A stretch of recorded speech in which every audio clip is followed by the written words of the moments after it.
nosso convidado de hoje, o Dr. Pedro Dimas Machado Filho, é pediatra, ebiatra. Ebiatra é um médico que cuida de adolescentes. Ele é palestrante espírita, coordenador doutrinário do setor de evangelização pré-natal da Irradiação Espírita Cristã em Goiânia. Ele é também autor do livro Desatando os Nós da Adolescência, dedicado ao público juvenil, e Atravessando a Adolescência, um guia de viagem para os pais, dedicado aos pais educadores. Pedro é músico e compositor de canções com temáticas evangélico-doutrinárias, ecológicas, além de músicas voltadas para a evangelização infantil. Ele também criou o grupo musical Espírito da Arte, do qual eu tive a honra de participar até eu voltar a residir aqui nos Estados Unidos em 93, e nos inspirou a replicar o trabalho musical doutrinário do Espírito da Arte aqui. Vale ressaltar que ele é o autor de quase todas as músicas que nós apresentamos em nossas palestras musicais até os dias de hoje. Amigo irmão Pedrinho, nossa gratidão por aceitar nosso convite e nossas boas-vindas com muito carinho. A palavra é sua. É com grande prazer, com grande alegria, que nós aceitamos o convite que o André nos fez há algum tempo para falar com os nossos irmãos aí do Caminho da Luz, na América, né? Mas, como agora nós estamos todos conectados, né, André? Vamos falar das pessoas de todos os rincões da nossa aldeia planetária, né? E hoje, eu não sei se... Bom, aqui no Brasil, o próximo domingo vai ser comemorado o Dia dos Pais, né? Acho que nos Estados Unidos é uma outra data, não é isso? Mas não importa, eu acho que dia de ser pai, o dia de ser também homenageado, deve ser todos os dias. E eu começo a nossa fala lembrando aqui da questão 582, que o nosso codificador fez à equipe espiritual que o assessorava, né, os espíritos superiores, que está lá no 10º capítulo da segunda parte do Livro dos Espíritos, que fala das ocupações e das missões dos espíritos. E na questão 582, o Kardec pergunta: será que nós podemos considerar, né, como missão a paternidade? Né? Entenda-se aí a paternidade como a parentalidade, né? Ser pai e ser mãe, né? A maternidade e a paternidade. E a resposta dos espíritos é bem taxativa. Eles respondem para o nosso codificador, sem contestação possível. E ainda acrescentam: é, ao mesmo tempo, grandíssimo dever que envolve, mais do que pensa o homem, a sua responsabilidade quanto ao futuro. Olha só que interessante, né? Quer dizer, o exercício responsável, né, da paternidade, da parentalidade materna, da paternidade e da maternidade, é talvez nosso maior feito durante a existência, né? Tanto é verdade que eles colocam aqui sem nenhuma contestação possível, não é? Então, e dizem, né, que, embora a gente não saiba, ela envolve, né, uma responsabilidade nossa com o futuro. E que responsabilidade, não é? Porque, afinal, nós estamos preparando os seres que vão habitar, que estão habitando, né, que vão fazer parte integral do nosso planeta nos anos vindouros, não é verdade? E é nesse momento importante, né, em que nós reverenciamos os pais, nós vamos falar dos filhos, que é o tema da nossa conversa, da nossa reflexão de hoje, né? Nossos filhos são espíritos. Então, vamos começar aqui colocando a nossa primeira imagem, que é exatamente o título da nossa palestra, né? Nossos filhos são espíritos.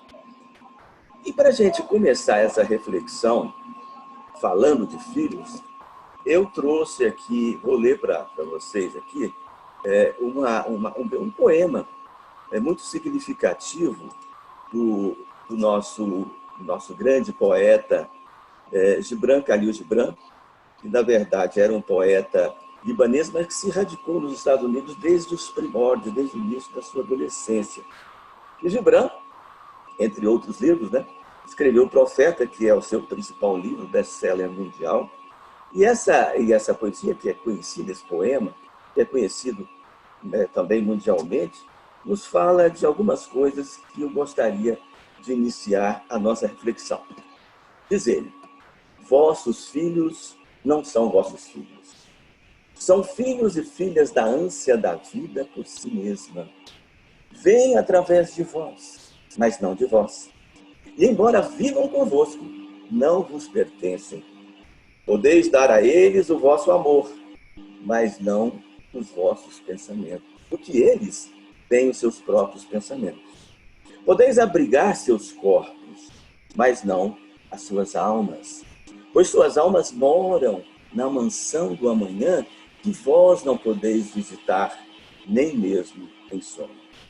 Podeis vos esforçar por ser como eles, mas não procureis fazê-los como vós, porque a vida não anda para trás e não se demora com os dias passados. Vós sois os arcos que arremessam vossos filhos como flechas vivas. O arqueiro mira o alvo na senda do infinito e vos estica com toda a sua força, para que suas flechas se projetem rápidas e bem longe. Que o vosso encurvamento na mão do arqueiro seja a vossa alegria, pois assim como ele ama as flechas que voam, ama também o arco que se mantém estável.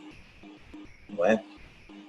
E caminhando um pouco, dando um respaldo, né, a essa fala, né, a esses dizeres do Gibran, eu encontrei essa frase aqui, do Chico Xavier, que na verdade não é do Chico, é um livro psicografado por ele, através daquela que foi sua mãe durante a última encarnação, Maria João de Deus, e que está no livro, no segundo livro, A Alma de uma Morta, que o Chico psicografou em 1935. Né? O primeiro, como nós sabemos, foi o Parnaso de Além Túmulo. E olha o que ela diz aqui, né? A mãe, o espírito, né, que foi a mãe de Chico Xavier na última encarnação. Os pais da Terra não são criadores, e sim zeladores das almas, que Deus lhes confia no sagrado instituto da família. Não é? Quer dizer, a partir daqui, então, nós temos a primeira verdade em relação aos nossos filhos, de que eles não são nossos, não é? Eles não são nossa propriedade, né? Nós estamos com eles temporariamente, não é? E eles nos acompanharão durante esse trajeto, de tal forma que nós, pensando de forma mais ampla, também somos filhos, né? Filhos do mesmo Pai. E eles estarão conosco como companheiros de viagem nessa trajetória, nessa grande viagem que nós fazemos através do nosso processo evolutivo. Então, essa verdade é importante que nós tenhamos assim, bem nítida, bem consciente na condução desses ciclos. E aqui me faz lembrar um texto que eu vi certa vez existe um espaço de divulgação espírita da Federação Espírita lá do Paraná, que se chama Momento Espírita. E uma vez eu ouvi esse texto muito bonito, que é baseado numa lenda árabe que tem o título de Joias Devolvidas. E a moral da história, no final do conto da lenda, o autor vem nos dizer de que Deus que nos concede os filhos como se fossem joias. Imagina, joias. E sendo joias, ele espera que nós as cuidemos com o maior zelo, com a maior proteção possível, com o maior cuidado, com o maior empenho. Não é? Afinal, são joias, né? São objetos de grande valor. E é lógico que para cuidar dessas joias, isso envolverá um tempo, um trabalho da nossa parte, um esforço. Mas, em contrapartida, nós usufruiremos a alegria de tê-los, né? De ter essas joias, os nossos filhos, conosco, durante o tempo das suas existências, não é? E nos trarão alegria, euforia, realização, né? Nos realizamos também através dos nossos filhos. Acontece que, além disso, o ourives celeste, né? Deus, o Criador desses filhos, dessas joias que Ele nos concede, Ele espera que nós não apenas cuidemos. É importante o cuidado, né? O cuidado básico nós temos que oferecer a esses filhos, a essas joias que Ele nos entrega. Mas que também procuremos torná-los mais aformoseados, né? Num processo de burilamento, através de um processo de burilamento, esculpindo essas joias, para que quando elas retornem ao seu real possuidor, que é o Pai, que é o Criador, elas estejam mais ricas do ponto de vista de qualidades, de adornos espirituais do ponto de vista dos filhos. E aí, essa é a nossa grande missão, como disse lá o Kardec, conduzir esses seres e torná-los mais puros, né? Torná-los, aumentar a qualidade dessas joias que Deus nos encaminhou.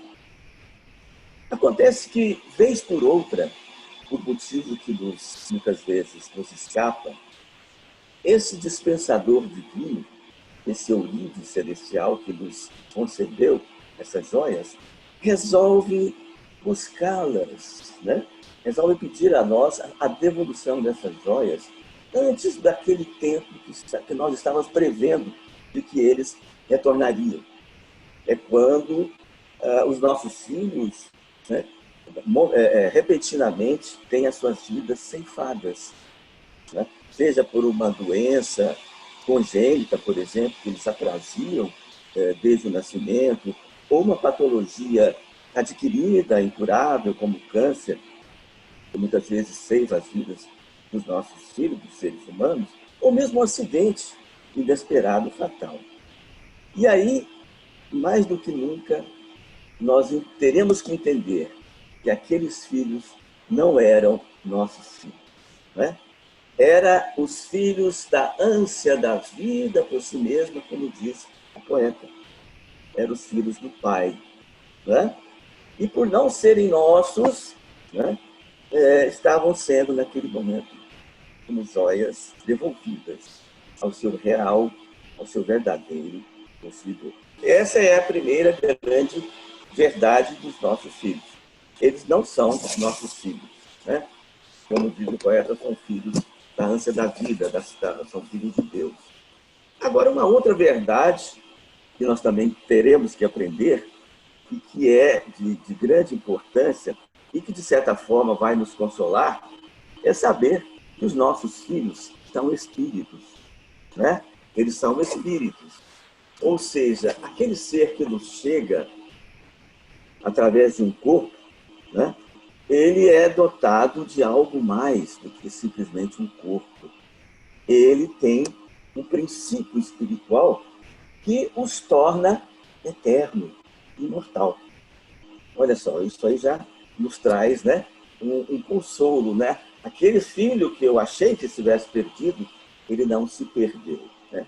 Ele é eterno, ele vai estar para sempre entre nós, né? Se não agora, em uma outra dimensão. E aqui eu faço uma diferenciação entre o termo espírito com E minúsculo, né, e o termo espírito com E maiúsculo. Então, nossos filhos são também espíritos com E maiúsculo. E se nós formos ver lá na questão 76 do Livro dos Espíritos, quando Kardec faz essa indagação aos espíritos superiores, como é que nós poderíamos definir espíritos? Espíritos, segundo respondem os espíritos superiores, são seres, né, inteligentes, tá certo? Que povoam todo o universo fora do campo físico, tá certo? São seres que habitam o universo fora do campo físico. Então, nesse sentido, Kardec faz um adendo à questão 76 para dizer que naquela contextualização, espírito era escrito, deve ser escrito com E, porque representa os seres extracorpóreos que habitam esse universo e que são individualizados, que são seres específicos, especializados, individualizados. Enquanto que espírito, com E minúsculo, ele se refere lá, quando fala sobre os elementos gerais do universo, para dizer que são, juntamente com a matéria, os dois elementos gerais constitutivos do universo. E, juntamente com Deus, com o Criador, representa a trindade universal, que aí sim representa tudo aquilo que existe dentro do universo. Então, nesse caso, o espírito, como princípio inteligente, princípio espiritual, constitutivo do universo, ele deve ser escrito com E minúsculo. Mas, de qualquer forma, então, os nossos filhos são espíritos, com E minúsculo, porque tem essa emanação espiritual, esse princípio espiritual que os anima, e são também espíritos, porque são seres individuais, né? Seres extracorpóreos que existem além do plano físico da vida. E aí, pensando dentro desse contexto de que os nossos filhos são espíritos e que vêm através de nós, que não de nós, tá? Nós vamos, então, entender que o que nós doamos para os nossos filhos são os corpos, é a parte física, né? Nós contribuímos para a constituição desses corpos, juntamente com o nosso cônjuge, na vida, na construção, da roupagem física, mas não o seu espírito, né? Não os atributos que vêm do próprio espírito. Então, as qualidades que caracterizam esse ser, que aí são qualidades espirituais, né? A inteligência, os conhecimentos, os sentimentos, enfim, os dons, tudo isso tem do próprio espírito. Tudo isso ele herda dele mesmo. Nós só passamos para os nossos filhos as características físicas, as características biológicas, não é? Inclusive patologias, doenças, né, que são geneticamente herdadas. Mas o próprio Jesus já havia dito isso para o Nicodemos, naquela célebre conversa que eles tiveram, né, na calada da noite, quando Nicodemos, sabendo da grandeza de Jesus, foi ter com ele para entender aquilo que Jesus ia falando, né? Ele sabia que Jesus tinha esse conhecimento superior. E aí, ele, sem entender, porque Jesus já havia dito, para chegarmos ao reino de Deus, nós teríamos que nascer de novo. E ele, sem compreender aquilo que Jesus estava colocando, mas como, Senhor, como o homem velho pode novamente entrar no útero da sua mãe para nascer? Né? Isso é impossível. E Jesus fala, mas Nicodemos, você é mestre em Israel e não sabe dessas coisas? Então é quando Jesus afirma para ele peremptoriamente, o que é nascido da carne é carne, e o que é nascido do espírito é espírito. Ou seja, apenas o corpo procede do corpo, né? O espírito vem do espírito, que é o que o próprio Gibran fala para a gente no seu poema, né? Eles vêm através de nós, mas não de nós. Então, essa é uma característica importante que nós temos que conhecer dos nossos filhos. Bom, mas se os nossos filhos, vamos recapitular aqui, não são nossos, mas são espíritos, tá? Então, eles devem estar vindo de um outro lugar, de um outro espaço, de uma outra dimensão, né? Então, nós temos aí que entender que eles têm uma anterioridade, eles devem ter sido, né, construídos, elaborados antes de estar conosco. E aí é outra verdade que nós temos que entender. Nossos filhos não estão vindo para nascer, mas para renascer, não é? E isso aí fará a grande diferença dentro daquilo que nós devemos interpretar como os nossos filhos dentro do contexto de vida que eles apresentarão. Aqui é bom se colocar que, em verdade, as religiões, de forma geral, elas são todas espiritualistas, não é? Elas admitem que o indivíduo não é apenas um corpo. Eles têm uma alma, um espírito que os anima. Mas nem todas as religiões, entre elas o protestantismo, o catolicismo, admitem a anterioridade da vida, que um espírito tenha vindo de um outro lugar, que já existia, que já preexistia. Não é? A ideia que se tem nessas religiões é de que o espírito é criado no momento do nascimento, no momento em que ele está sendo gestado, por exemplo. Então, é como que recebe, através de um sopro divino, a alma que vai animar durante aquela existência. Ou seja, o espírito, nesse caso, nasceria como uma tábula rasa, né? Como um livro em branco. Ou seja, ele não tem nada anteriormente, ele vem, né, para começar a vida naquele momento.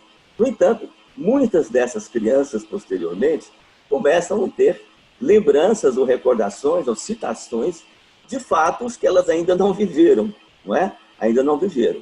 E aí, nós só poderíamos entender a vida dos nossos filhos quando nós entendemos essa nova perspectiva que nos é trazida, de que eles estão vindo de algum lugar, estão renascendo.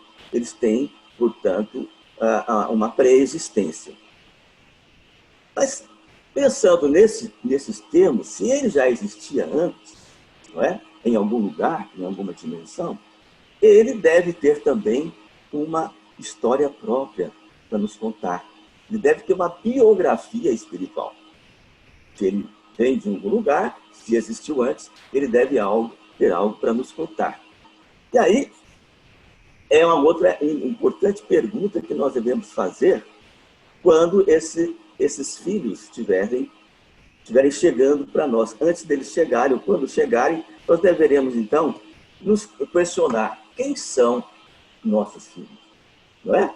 Será que os nossos filhos vêm para trazer um conhecimento, um avanço do ponto de vista da ciência, né, para a humanidade? Será que vai ser um espírito iluminado que está chegando ao nosso lar, ao nosso convívio familiar? Ou será que é um espírito que possivelmente está necessitando do nosso amparo, da nossa proteção maior, por estar vindo de regiões mais inferiores do ponto de vista espiritual? Não é? Então, isso tudo nós temos que começar a pensar. Não é?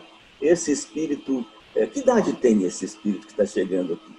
Será que ele já viveu mais vidas do que nós? Não é?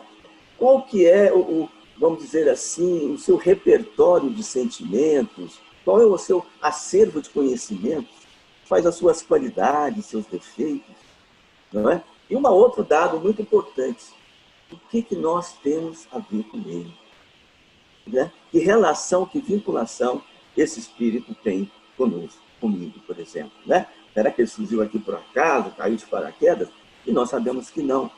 As vinculações, né, consanguíneas dentro do contexto familiar têm sempre uma conexão pretérita. Né? Algo nos liga.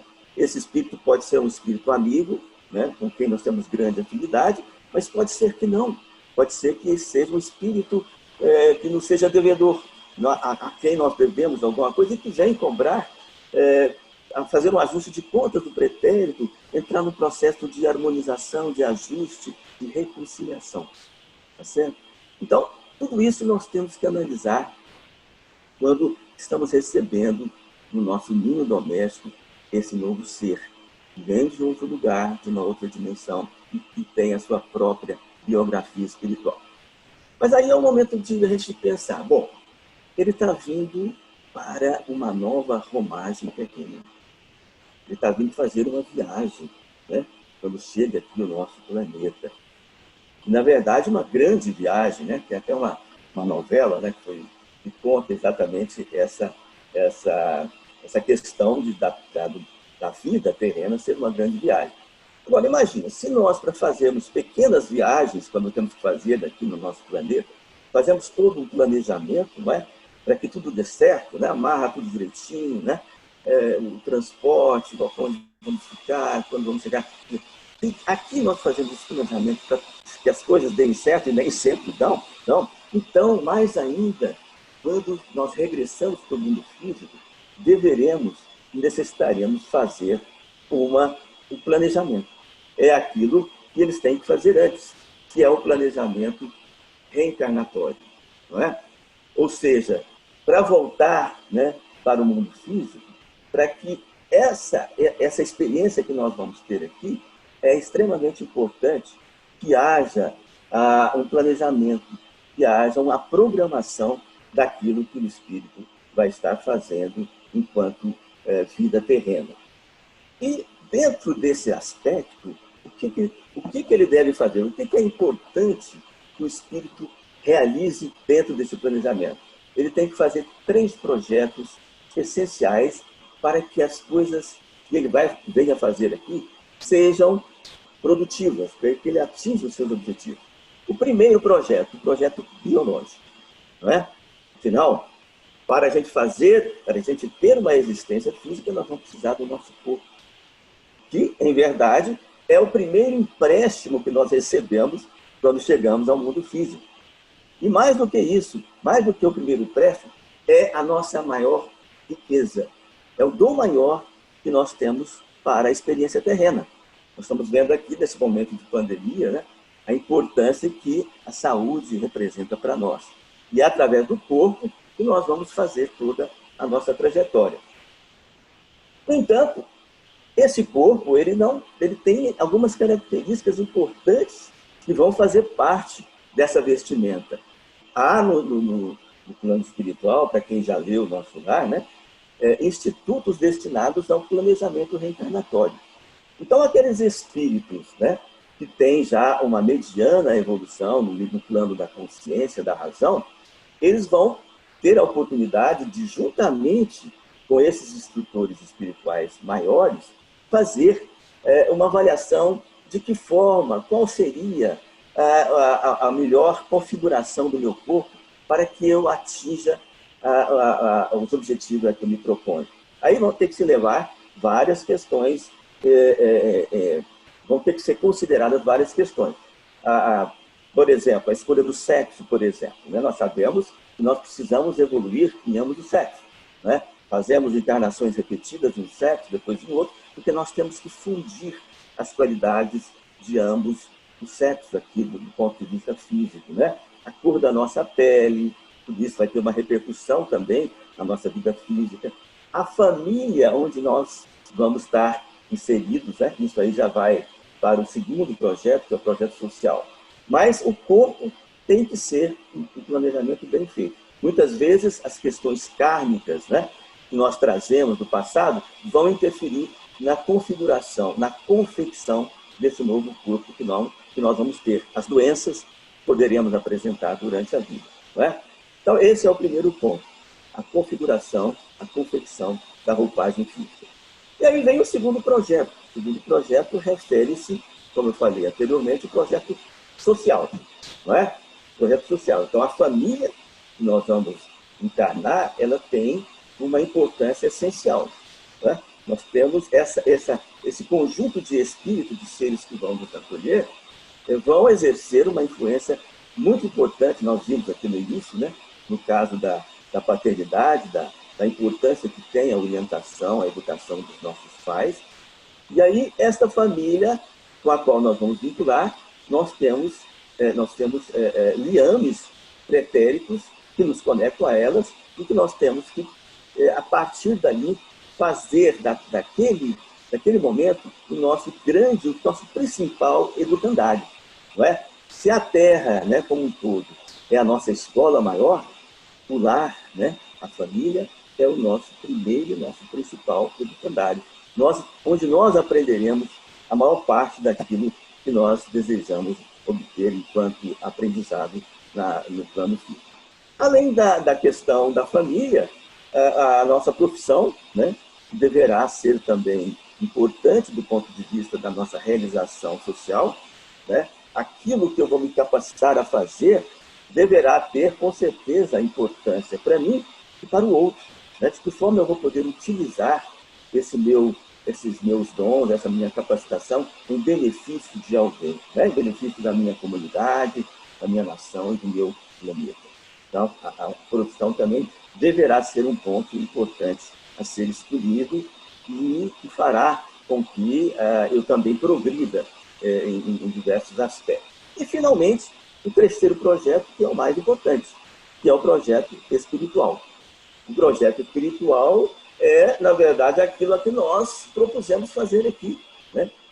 Vamos dizer, o nosso principal objetivo, que é a evolução, vamos dizer assim, intelecto-moral, que vai nos disponibilizar as duas asas, né, do amor e da sabedoria, com as quais nós realizaremos a grande ascensão do ponto de vista do processo evolutivo. E aí, fazendo esses três projetos, né, do ponto de vista espiritual, nós, né, intentamos principalmente superar aqueles defeitos morais, aquele defeito principal, que nós temos vários, né, mas aquele defeito principal que nós temos, no qual nós deveremos centrar todas as nossas atenções, porque não é fácil desfazer-se de algo que nós já trazemos milenarmente como defeito moral, né? Além disso, além de superar esse defeito, eu vou, vamos dizer assim, retificar, eu vou confirmar aquelas qualidades que eu já tenho. E quanto mais eu reforçar as minhas qualidades, isso vai me dar condições de ajuda a superar aquilo que eu trago de defeito. E no final das contas, no final, no frigir dos ovos, vamos dizer assim, eu espero, com tudo isso, realizar obter novas qualidades, novas virtudes, que me tornarão um ser melhor do que quando cheguei no processo reencarnatório, na presente vilegiatura terrena, né? Como diz a Joana de Ângeles. Muito bem, mas aí vem a pergunta, será que nós conseguimos usufruir de todas essas possibilidades que nós propusemos fazer, né, no nosso planejamento reencarnatório? É uma questão que eu deixo no ar, né? Com certeza, como dizem os espíritos superiores lá, os instrutores espirituais, André Luiz, lá no livro Missionário da Luz, no qual ele descreve a reencarnação de um espírito, no caso do Sigismundo. Então, quando ele faz referência a isso, ele fala, olha, André, infelizmente, a maioria de nós, quando chega lá, toma outros rumos, né? Toma outros caminhos. E de tal forma que se despreza 50%, 60%, 70%, até mais das possibilidades que nós propusemos fazer. Isso quando a gente não complica, né? Através de atos, né, voltados, vamos dizer assim, sabidamente ao mal, que vão complicar ainda mais o nosso destino. Então, nesse sentido, ele explica para o André, o espírito que consegue realizar todos os objetivos a que se propôs na sua existência, que eles denominam lá de completista, é raro, né? Esse indivíduo que vai para o mundo físico, né, supera todas as adversidades, consegue cumprir, né, ipsis literis, de forma exemplar, essas suas propostas, não é um espírito qualquer, não é? De tal forma que esse momento em que o espírito está próximo de retornar para a vida terrena, segundo os espíritos nos esclarecem, é de suma importância. Isso tem um poder muito grande, né? Isso determina um grau de ansiedade, de temor. Isso é descrito no livro dos Espíritos e nos livros da série André Luiz também. A própria, para quem já leu André Luiz, né? A Laura, né? A mãe do Lísias, lá do André Luiz, ela estava no preâmbulo, no limiar de vir para o plano físico, e ela estava naquela agonia, né?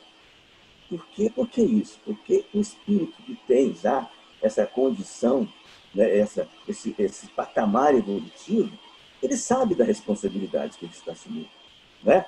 De, poxa, eu organizei aqui, fiz tudo que, né, antecipei tudo para dar certo. E se não der? Né?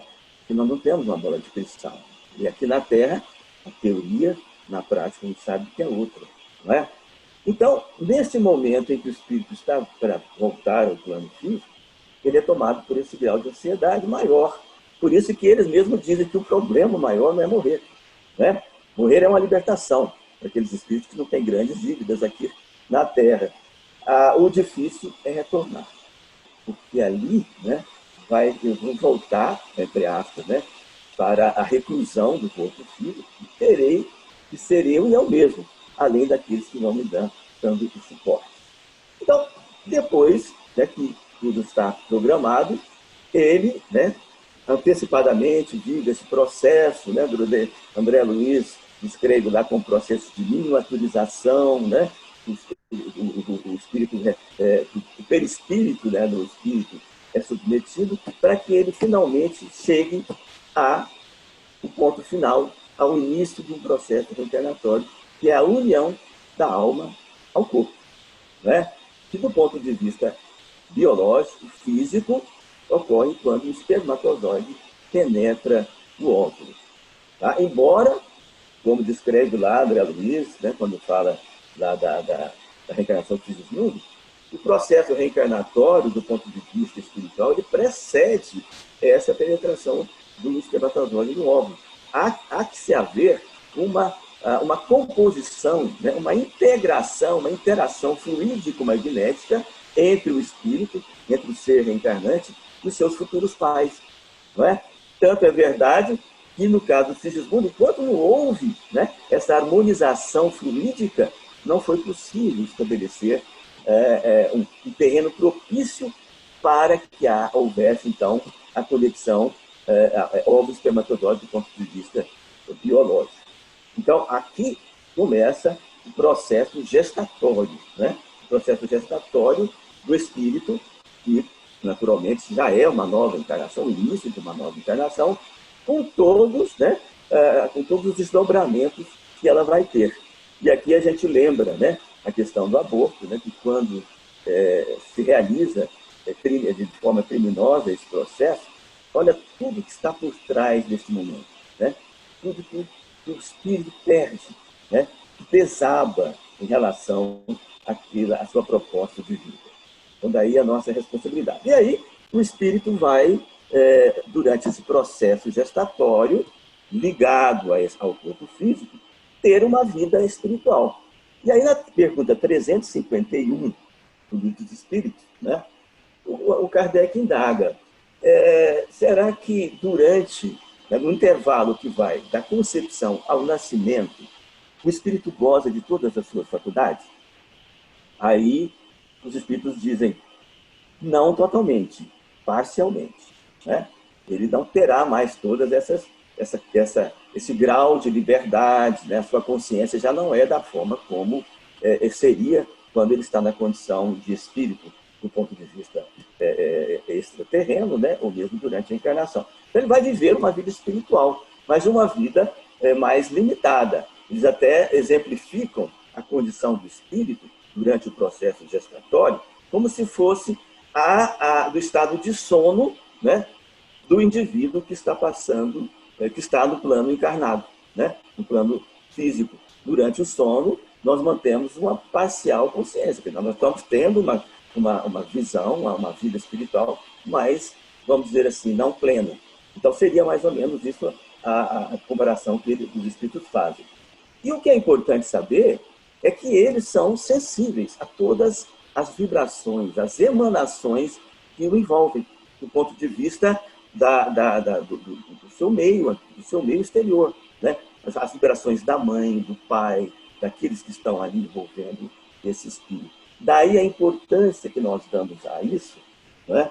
Agora, essa realidade que foi muito bem documentada por um psiquiatra canadense chamado Thomas Verne, através de um livro muito, muito significativo, eu tenho até ele aqui, A Vida Secreta da Criança Antes de Nascer, né? Foi a partir deste livro aqui, editado em 1981, que o paradigma, né, que a concepção da vida intrauterina mudou grandemente.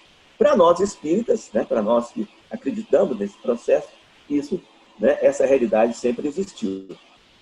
Daí a importância que se dá isso. E, baseado nessa realidade, um grupo aqui da nossa instituição, aqui da Irradiação Espírita, já vinha pensando, né, nessa vertente de atuação sobre a evangelização, porque nós temos a evangelização desde lá o bebê até o adolescente. A gente fecha esse processo de evangelização.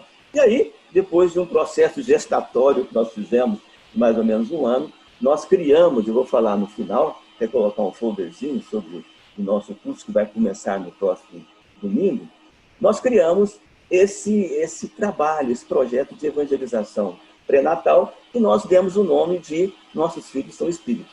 Exatamente por saber da necessidade de nós darmos, né, um ambiente, né, um colo espiritual para esse ser que está em gestação e que está chegando até nós. Não é? Então, essa fase vai durar aí os seus 9 meses. Esse espírito vai cada vez mais perdendo o grau de consciência, até que, em um determinado momento, ele chega ao nosso mundo, ele chega ao nosso plano. E aí é a questão de perguntar, e agora, José? Né? Teremos que empreender essa nova empreitada, que não vai ser fácil, não é? Ele terá que percorrer esse caminho, mas o importante é saber que essa fase, né, ela é essencial para o ser humano. Tanto é verdade que Kardec pergunta na questão 207, quando fala da infância aos espíritos, qual é a importância da infância para o espírito? Né? A infância é, por excelência, o tempo de semear. Não é? Então, é este momento em que o espírito, aliás, diga-se de passagem, quando nós surgimos no mundo físico, né, no momento do parto, ocorre o nascimento. Mas a encarnação definitiva, a conexão definitiva do espírito ao corpo, só vai ocorrer por volta de 7 anos de idade. Querendo dizer os espíritos que o espírito ainda não está completamente conectado ao campo físico. Né?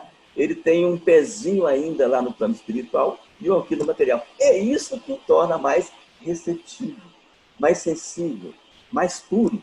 Né? Jesus nos disse lá, deixai vir as minhas criancinhas, porque é dela o reino dos céus. Né? Quer dizer, então, para nós entrarmos no reino do céu, nós devemos que nos assemelharmos ao espírito infantil. Então, esse é o momento, esse é o tempo crucial para a evolução do espírito. Se nós podemos fazer algo, né, para esse ser, esse é o tempo. Emmanuel tem uma lição muito significativa no livro que eu recomendo, esse daqui, ó, Pensamento em Vida, que na verdade é uma cartilha do plano espiritual. Os espíritos, antes de vir ao processo de vida física, segundo Emmanuel, eles têm que aprender essa cartilha, que aqui tem uma essência, né, daquilo que acontece no plano físico. Então, Emmanuel psicografou esse livro de 1958 com o mesmo título, né, para nos dar essas informações. Então, existe uma lição nesse livro que chama Filhos. Ele fala exatamente isso, né? E os filhos recebem, quando eles estão nascendo, uma aparelhagem neurocerebral completamente nova, né? Altamente receptiva, altamente propícia para receber as sementes do bem, do amor, e o contrário também, infelizmente. Né? Eles captam tudo. E, principalmente, né, é feito pela palavra escrita, pela palavra falada, né, que tem o seu magnetismo, mas principalmente pelo nosso exemplo. Não é? Então, por isso que a gente fala, né? Observe o que ele faz e não o que ele fala. Porque o exemplo é que diz tudo de nós. E nessa lição mesmo, Emmanuel faz uma colocação muito feliz também. Ele fala que a criança, para nós, é como a argila diante do oleiro. Olha só, né? Quer dizer, a argila está ali, aquela massa ainda informe, né? Manuseável. É naquele momento que eu posso moldá-lo.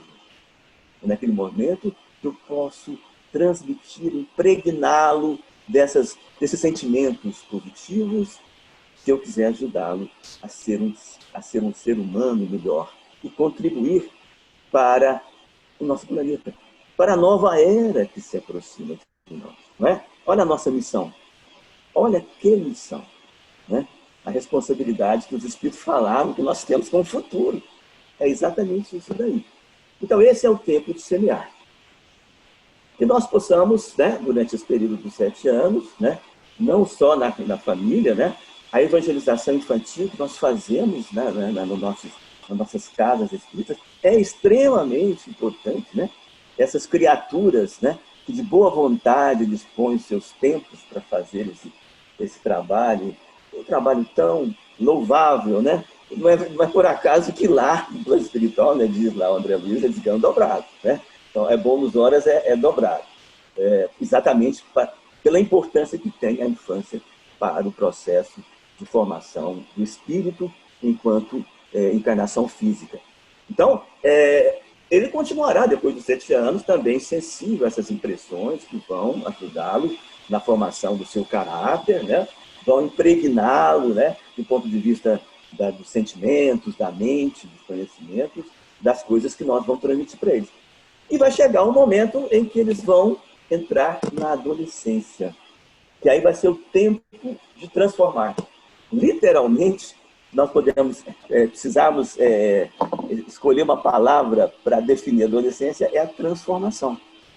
Nesse momento, o ser humano biológico sofre uma metamorfose, uma verdadeira metamorfose corporal, né? É a chamada metamorfose puberal. Ele surge com características completamente novas, né? É aquele momento em que ele se olha no espelho e fala, bom, será que sou eu mesmo? Ou é um ET aqui, né?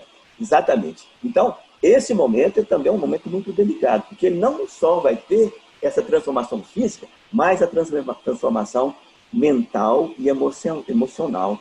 É o momento em que se descortina ao espírito, né? Vamos dizer assim, as cortinas da sexualidade, né? Derrama-se sobre o espírito a energia potencial da sexualidade, que, na verdade, representa uma energia criadora do espírito. É bom que se diga, Emmanuel fala isso lá no Vídeo Sexo, André Luiz também comenta isso, né? É a energia criadora que nós podemos utilizar para produzir formas físicas através do altar sagrado da sexualidade. Mas podemos usar também essa mesma energia criadora para realizarmos obras em outras atividades humanas. Não é? A ciência, quando o cientista se debruça sobre os seus estudos, né, os seus números, para constituir uma nova fórmula física, matemática, que vai mudar o destino do mundo, ele está usando essa energia criadora. Né? O artista que faz uma melodia, uma pintura, né, enfim, a literatura, a produção de livros, nós estamos usando, manuseando essa energia. Né? A própria cozinheira está ali fazendo aquele prato, né, com todo aquele gosto, com todo aquele primor, com toda a sua criatividade, ela está usando essa energia, né? E é importante também. Então, a adolescência é um momento de grande, de certa turbulência, né? Porque os hormônios, eles atuam, sim, né? Não só do ponto de vista físico, aflorando no campo sexual, mas também no psiquismo. Então, grandes oscilações emocionais ocorrerão nesse período, que os pais têm que estar atentos, né? Para fazer esse rio, que é o adolescente, seguir o seu curso para o seu objetivo maior. Não é? Mas eu acho que a adolescência vai ser um tema para uma nossa próxima conversa, né? Porque é uma coisa, um tema de maior complexidade que exige um pensamento, uma reflexão ainda maior sobre tudo isso. Não é? Mas, enfim, chegando a este momento, segundo os espíritos dizem, o adolescente deve fazer assim, um inventário, né, das suas paixões vividas no pretérito, e ele como que agrega as suas personalidades vividas naquele momento. Ali sim, ele passa a ser aquele espírito que já foi acoplado com aquilo que ele aprendeu nessa existência e vai seguir, vai continuar escrevendo as páginas em branco do seu livro dessa existência. Lembra que eu falei, né, da página em branco? Vai continuar escrevendo. E como diz o Emmanuel, cada dia da nossa vida é uma página em branco que nós estamos escrevendo. Muito bem, então, para terminar, eu vou declamar aqui a poesia, terminar essa parte da nossa apresentação, de um poeta repentista lá da Paraíba, chamado Merlânio Maia, que traduziu muito bem, mais ou menos, essas reflexões que eu fiz aqui, e baseado no livro do Hermínio, que eu vou citar depois, que é Nossos Filhos São Espíritos. Diz ele: nossos filhos são espíritos, que hoje nos pedem guarida, pedem-nos orientação, amparo e luz nesta vida. Por isso nos chegam ao colo, pedindo ajuda no solo da terra-mãe deste mundo. Pedem condução segura da educação mais pura para um viver fecundo. Não são anjos nem demônios, apenas companheiros, espíritos em crescimento, caídos nos tabuleiros, que buscam se levantar, sonhar e realizar o seu progresso real. Filhos de Deus que chegaram e em nossos braços deitaram para a luz espiritual. Então sejamos seguros na exemplificação, pois é grande o aprendizado através da nossa ação. No bem de quem nos conduz, que é o Mestre Jesus, eduquemos o homem velho, dando mais afeto e amor, e o futuro será promissor nas luzes do Evangelho. O Merlânio termina assim o poema dele aqui, na poesia. Mas eu acabei tentando acrescentar a rima, né? Coloquei um outro termo, dizendo o seguinte: eduquemos o homem velho, dando mais afeto e amor, e o futuro será promissor nas luzes do Evangelho Consolador. Nos referindo aqui ao Cristo Consolador, né? A nossa terceira revelação. Mas, enfim, essa aqui é a original, não vamos mexer. Bom, fazendo aqui um merchandise aqui do nosso curso de evangelização pré-natal, que começará no dia 9 de agosto, domingo próximo, acontecerá todos os domingos, às 9h30, serão 12 encontros, que versarão sobre, dentro dessa temática, mais ou menos alguns desses temas que eu citei aqui vão ser abordados dentro desse processo aqui, desse curso, vamos dizer assim. Naturalmente que vamos abordar também aspectos anatomofisiológicos da gravidez, né? A gestação, o parto, cuidados com o recém-nascido, a amamentação, enfim, é um curso que tem, mas sempre com um enfoque espiritual dentro de uma premissa reencarnacionista. Que é isso que faz a diferença. Saber que os nossos filhos são espíritos e que estão vindo, né, de uma outra romagem, do outro passado. Né? Então, o evento vai ser feito pelo Google Meet e aqueles que quiserem fazer as inscrições está disponível no site da Irradiação. Aqui é o livro do Hermínio, que foi um dos pilares que nós utilizamos para a realização do nosso projeto, entre outros livros de literatura, e que eu recomendo, né, a leitura. Ele é um best-seller do Hermínio Corrêa de Miranda, que já desencarnou, e escreveu esse livro que influenciou grandemente, né, traz, né, muda o paradigma, né, daqueles seres que estão gestando, né, em relação a essas ideias que eu trouxe para vocês. Ele fala mais ou menos isso que eu falei, né, dentro no bojo do livro. Então, se vocês não têm filhos, estão agregando desde presente, né, que vale a pena. Tá? E, finalmente, né, André? Aqui nós já estamos chegando no tempo, eu vou marcar aqui gravado, eu vou cantar uma música que eu compus, nós estamos falando de criança, para o nosso filho, né? E chegou para nós, isso já há 32 anos atrás. E eu me lembro que, uns 3 meses antes dele nascer, a minha esposa chegou com aquela relação lá do enxoval, não é? Do bebê. Né? Então, naquela época tinha fralda, como é que chama? Calça enxuta. Né? Você já ouviu falar na calça enxuta? Então, nós tínhamos que, né, fazer a máxima economia, né? Que às coisa as fraldas descartáveis era só quando ia ver Deus, né? Ia ir para a festa, ia sair. Então, a calça enxuta. E que, na verdade, cá entre nós, é muito mais ecológica, né? Quantos milhões de fraldas, né, hoje nós jogamos da mãe natureza, que para degradar isso, sei lá quanto tempo demora, né? Então, ela colocou lá, né, fraldinhas, calça enxuta, conjunto de pagão, coeiros, manta. Aí colocou na minha escrivaninha, eu falei, gente, isso vai dar samba, né? Vai dar música.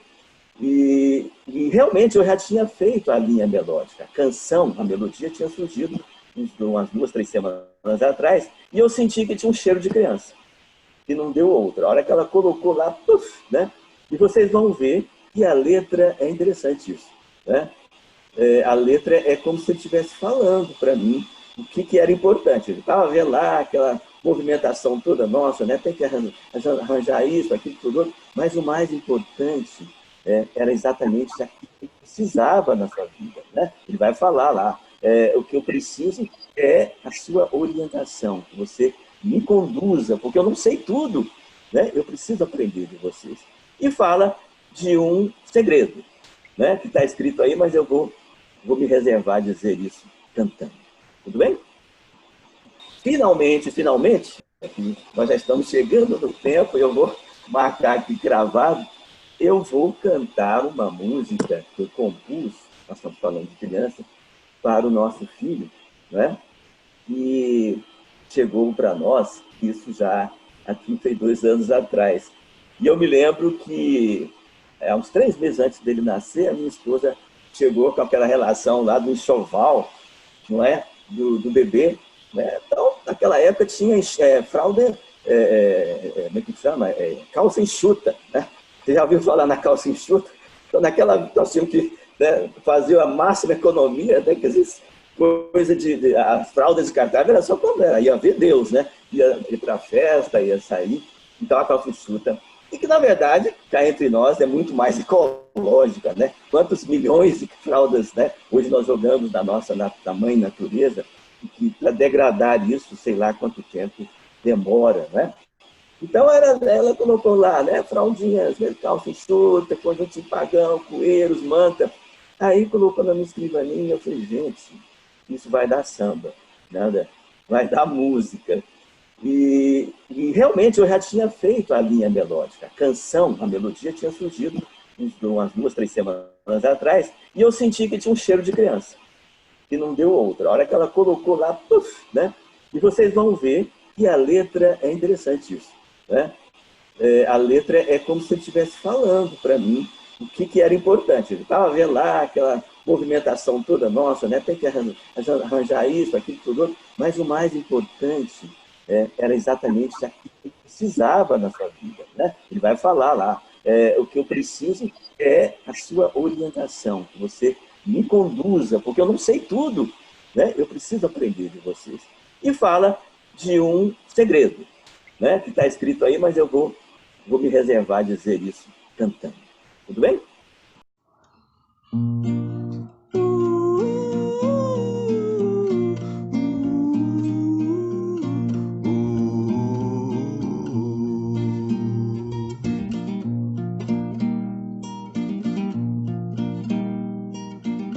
Papai, mamãe, vou chegar, preparem tudo.